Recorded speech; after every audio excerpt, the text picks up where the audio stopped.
महाराव शहर में आपका स्वागत है। मैं हूं आपके साथ में नुपुर जारोली जैन। चलिए सुर्खियों के बाद रुक करते हैं खबरों का। क्या कोई बेटा अपनी मां की हत्या कर सकता है? नहीं।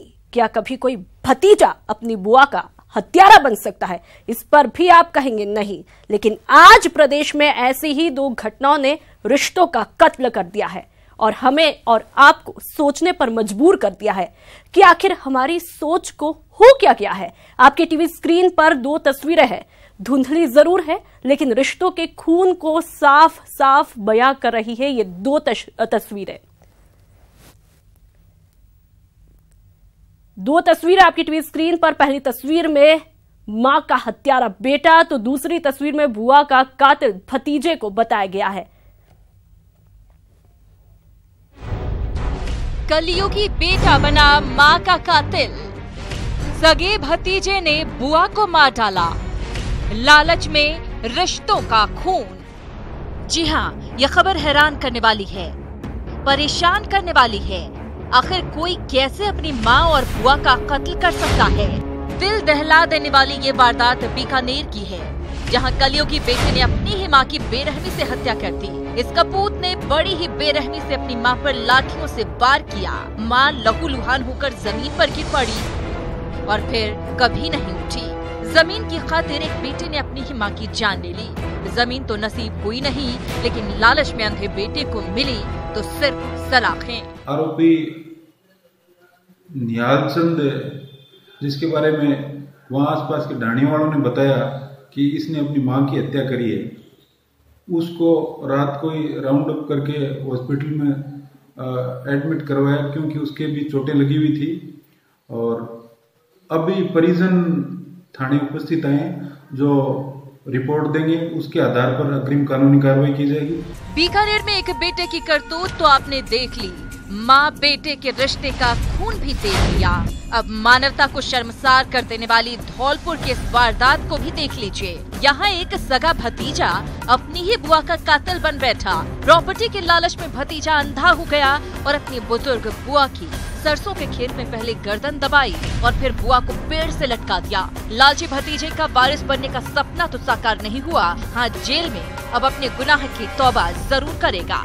जिस तरह से इन दोनों वारदातों को अंजाम दिया गया, उससे साफ जाहिर है कि लालच जब सिर पर सवार होता है तो रिश्तों का बेरहमी से कत्ल होता है। तभी तो एक बेटा माँ का कातिल बन जाता है और एक भतीजा बुआ को बेरहमी से मौत के घाट उतार देता है। न्यूज़ 18 राजस्थान के लिए रवि बिश्नोई और राकेश की रिपोर्ट। और संवाददाता रवि हमारे साथ बीकानेर से जुड़े हैं, तो वही राकेश हमारे साथ धौलपुर से। सबसे पहले रवि आपसे बात करना चाहूंगी, सबसे अहम सवाल, क्या पैसा परिवार से इतना अहम हो गया है कि एक दूसरे को मौत के घाट उतारने में भी संकोच नहीं किया जाने लगा है? रवि। निश्चित रूप से नूपुर, आज की इस घटना को देखने के बाद तो ऐसा लगता है कि इस परिवार के लिए और खासतौर से इस निहाल चंद नामक व्यक्ति के लिए पैसा, जमीन, जायदाद अपनी मां से बढ़कर हो गया और उसने अपनी मां को एक दर्दनाक मौत यहां पर दी है। सालुंडिया गांव की ये घटना है जहां पर देर रात को इस वहशी बेटे ने अपनी मां की इस तरह से जघन्य हत्या की है कि उसका शव पहचान में भी नहीं आ रहा है। लाठियों से पीट पीट कर उसने अपनी जन्म देने वाली मां की जान ले ली। इसको पुलिस ने तुरंत राउंड अप कर लिया और जब इससे पूछताछ की गई तो ये बातें सामने आई कि विवाद था पहले भी कई बार ये गुस्से में अपने परिवारजनों पर इसी तरह से वार जो है वो करता आ रहा है। परंतु बीती रात इसकी मां, जिसने निहाल चंद को जन्म दिया, वही मां अपने बेटे की लाठियों का शिकार हो गई और अंततः पैसा और जमीन इस बेटे पर अपनी मां से ज्यादा भारी होता हुआ नजर आया। जी रवि, परिवार में कौन कौन और कितने सदस्य हैं? जैसा कि आपने बताया कि पहले भी इस तरह से वार ये कर चुका है, तो क्या पहले किसी भी तरह से पुलिस को शिकायत नहीं की गई थी परिवार के सदस्यों के द्वारा? बिल्कुल नूपुर, संभवतः यही इसके परिवारजनों से गलती हुई है। इसका जो गुस्सेल स्वभाव है, जो राक्षसी रूप ये अपनाता था, उसकी शिकायत पहले पुलिस को नहीं की गई और बीती रात इसने पहले अपनी पत्नी पर लाठियां बरसाई। उसको अधमरा करने के बाद में इसने अपनी मां पर वार किए। मां की हत्या करने के बाद में ये अपने पड़ोस में ही अपने भाई के घर भी गया, परंतु भाई से इसको करारा जवाब मिला और भाई ने ही पुलिस को सूचना देकर वहां पर बुलाया। पुलिस जब पहुंची तब ये वहशी स्थिति में वहीं पर मौजूद था और इसको पुलिस ने राउंड अप किया। बाद में परिजनों से रिपोर्ट लेकर इसे गिरफ्तार किया है। मां का शव परिजनों को सौंपकर उसका अंतिम संस्कार आज करवाया गया है। कुल मिलाकर हृदय विदारक घटना जो है ये बीकानेर के सालुंडिया गांव से सामने आई है। बिल्कुल दिल दहला देने वाली एक घटना है कि जो माँ एक बच्चे की हमदर्द बनती है, वही बच्चा आज उस माँ के दर्द की वजह यहाँ पर बनता हुआ दिखाई दिया है। चलिए राकेश संवाददाता भी हमारे साथ बने हुए। राकेश, धौलपुर का क्या कुछ पूरा मामला है, विस्तार से बताइए।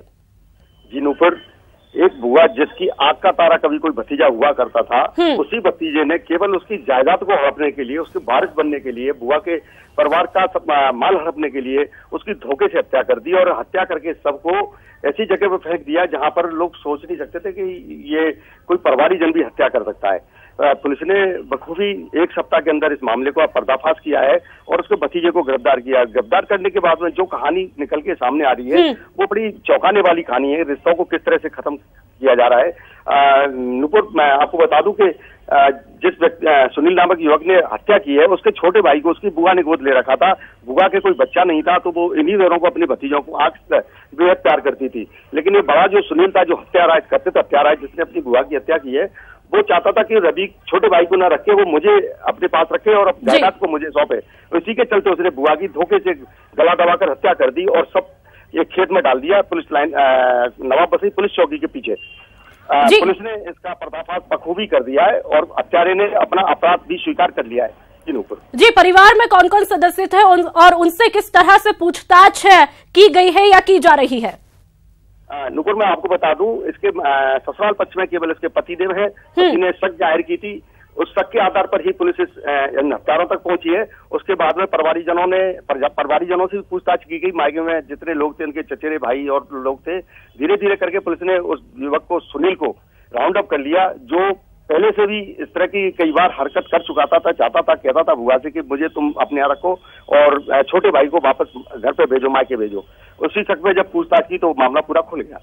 जी, पहले किस तरह की हरकत कर चुका है और उस हरकत पर क्या परिवार के किसी सदस्य को किसी तरह का कोई संदेह नहीं हुआ? इतना बड़ा सुनील स्टेप उठाएगा ये कोई सोच नहीं सकता था। बुआ को केवल वो ये दबाव बनाता था कि बुआ, वो मुझे अपने पास, अपने गांव में रख, मैं तेरे पास रहना चाहता हूँ। छोटे भाई रवि को रखा हुआ है, इसको हटा मेरे यहाँ से। लेकिन बुआ को छोटा कुछ ज्यादा प्यारा था, वो उसकी सेवा ज्यादा करता था। वृद्ध हो चुकी थी बुआ, तो उसमें आपसे रवि को। चलिए, यहाँ पर आपको रोकना चाहूंगी और साथ ही राजेश सिंह जो कि एसपी है धौलपुर के, वो भी हमारे साथ है, फोन लाइन पर जुड़ चुके हैं। राजेश जी, आपका बहुत बहुत स्वागत है न्यूज 18 पर। सबसे पहले माफ कीजिएगा अजय जी, आपका बहुत बहुत स्वागत है न्यूज 18 पर। अजय जी, सबसे पहले मेरा अहम सवाल, ये मामला आपके संज्ञान में कब आया? ये एक डेड बॉडी हमें रिकवर हुई थी। सूचना मिली कि जंगल में डेड बॉडी पड़ी हुई है सरसों के खेत में जी। तो वहाँ रिकवर करके उसको हॉस्पिटल ले जाया गया और तकमीली कार्रवाई की गई।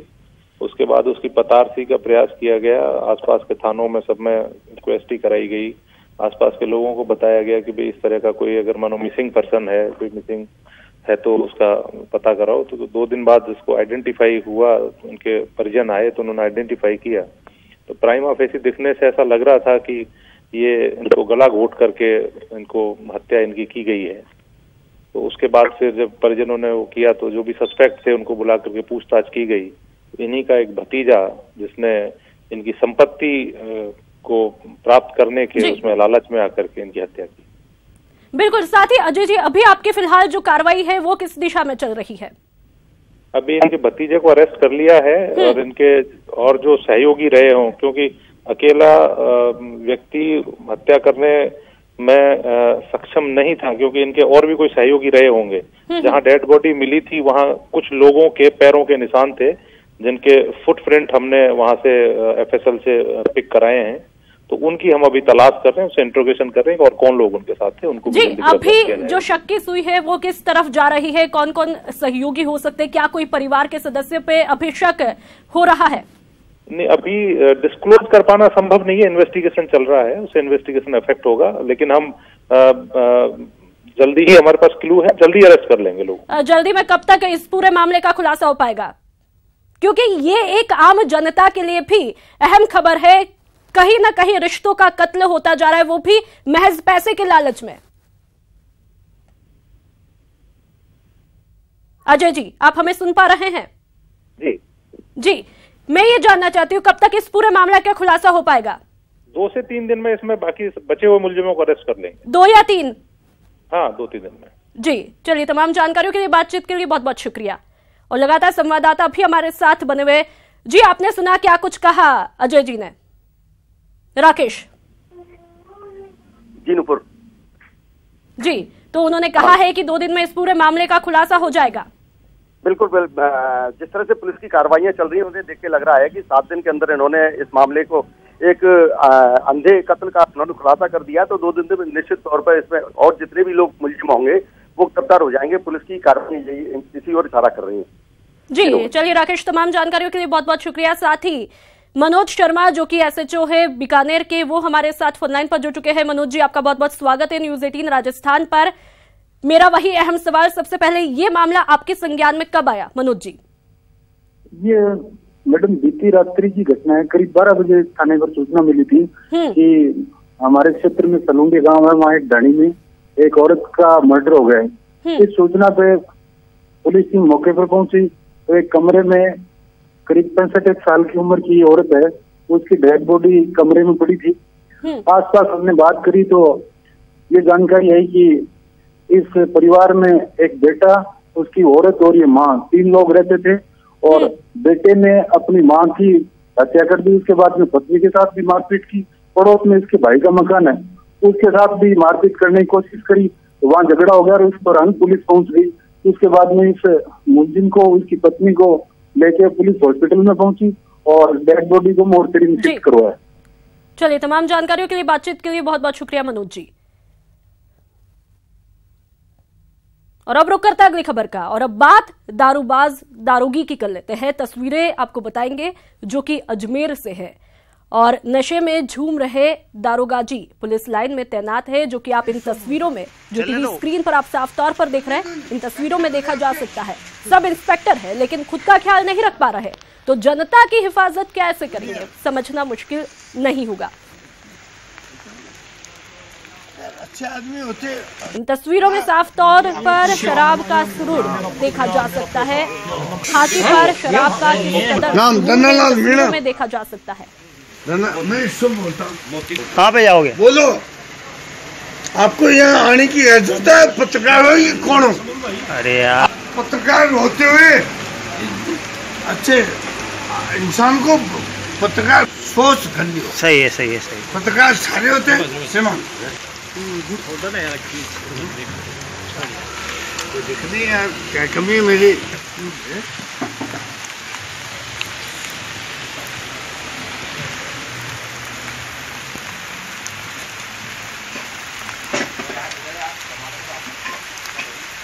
और संवाददाता दीपक हमारे साथ अजमेर से फोनलाइन पर जुड़ चुके हैं। दीपक, इन तस्वीरों से क्या मानूं, खाकी खाक होती जा रही है? दीपक। बिल्कुल, निश्चित तौर पर जिस तरीके की तस्वीर ये सामने निकल कर आई है उससे कहीं ना कहीं खाकी पर जिस तरीके से लोगों का भरोसा रहे, अब खाकी जब इस नशे की हालत में मिलेगी तो आम लोग किस तरीके से खाकी पर भरोसा करेंगे, ये एक बड़ा सवाल है। मैं बता दूं आपको कि ये घटना सिविल लाइन पुलिस लाइन की है, जहां पर ये सब इंस्पेक्टर धन्नालाल मीणा तैनात है और लाइन में ही इनकी ड्यूटी है। लेकिन कहीं ना कहीं इनके जो लाइन के सामने जो शराब का ठेका था वहां पर ये रोजाना इसी तरीके से शराब पीने पहुंचते हैं और इसी हालत के अंदर वापस वर्दी में अपनी ड्यूटी भी देते हैं। लेकिन आज चूंकि वहां पर ये मौजूद थे और मीडिया की नजर इन पर गई तो इनका वीडियो बनाया गया और उसको वायरल भी किया गया। उसके बाद में लगातार ये जो घटना थी ये आला अधिकारियों के पास भी पहुंची थी, जिन पर आला अधिकारियों का यही कहना था कि जो घटना हुई है उनकी जो जानकारी उनके पास तक नहीं आई है, लेकिन इसकी जांच करवा के जो सब इंस्पेक्टर धन्नालाल उसके खिलाफ कार्रवाई की जाएगी। साथ ही एक बात जरूर इसमें ये सामने आई है जो पुलिस लाइन के जो जानकार सूत्र बताते हैं कि ये डिप्रेशन के भी शिकार हैं और इनके बेटे की पिछले कुछ समय पहले एक्सीडेंट में मौत हुई थी। उसके बाद में इसी तरीके से इन्होंने शराब पीना शुरू किया था। लेकिन वो एक अलग बात हो सकती है, लेकिन जिस तरीके से वर्दी में जो शराब पीकर इस तरीके की हालत में एक सब इंस्पेक्टर मिलता है तो कहीं ना कहीं खाकी पर एक सवालिया निशान जरूर खड़ा होता है। चलिए दीपक, तमाम जानकारियों के लिए बहुत बहुत शुक्रिया। और अब बात उदयपुर की कर लेते हैं, जहां पर पुलिस को बड़ी सफलता मिली है। यहां पर पुलिस ने ऑनलाइन ठगी के अंतर्राष्ट्रीय गिरोह का पर्दाफाश किया है और 9 ठगों को गिरफ्तार किया है। आरोपी ठग प्रतापनगर इलाके में कॉल सेंटर के जरिए ठगी करते थे। ये सभी अमेरिका के लोगों को लोन दिलाने के नाम पर ठगते थे। आपको बता दें कि ठगी के जरिए इन सभी लोगों ने करीब 15-20 लाख रुपए ऐंठ चुके हैं। पुलिस इन सभी आरोपियों से पूछताछ कर रही है।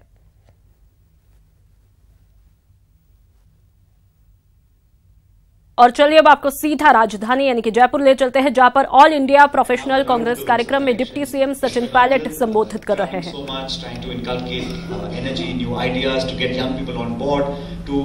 Really liberate our thoughts and our minds, which unfortunately this government of the day is trying to clamp down on, what we think. Like you were saying, how we conduct ourselves, what language you speak, who you pray to, what you eat, what you wear. Those are issues that is not the job of the government. And with new legislation being passed and governments trying to be the big brother, looking at your phone and your laptops and your computers, that sort of thing I think irritates young people. You can have discipline, you can have rules, and I'm really an advocate of young people, doing things within limits. But you really have got to allow people to think freely. When you have someone looking over your shoulder, you can't think freely. And today the atmosphere is that there is a pushback from the government agencies. You have police in the campuses. You have government telling you how to think, what exactly to do. That sort of liberty, that sort of free thinking spirit that we've, really for the 70 years of our independent nation, we've tried to thrive that. We've had to foster those feelings. Look around our neighborhood. I said this morning, whether it's Pakistan, Bangladesh, Sri Lanka, China, there is no culture of free thinking. I can oppose anybody I want. I can say what I feel like. Sometimes people say that's a democracy tax because there's so much democracy that we don't move as quickly as we should. But it's a price worth paying because you have the freedom to speak what we feel. And that really is one of the values that we must persevere. We've done well in the last 3 state elections, and I can guarantee you that moving forward, with new developments in the Congress party, we will all work. We'll not only score 100% seats in Kerala, we'll also get 25 seats in Rajasthan. So I just want to say, as far as Rajasthan is concerned, we're always here to help, to assist, not to interfere, not to make your life more miserable, but anything that you want to do for society, for development of the state, for coming together, holding hands, being joint stakeholders, we are more than willing to reach out and to help you take the state and nation forward. Thank you very much for inviting me here. And I did say, Shashi, I didn't want to make a long speech, but when you put up a mic in front of a politician. और इस bulletin में फिलहाल इतना ही। नमस्कार।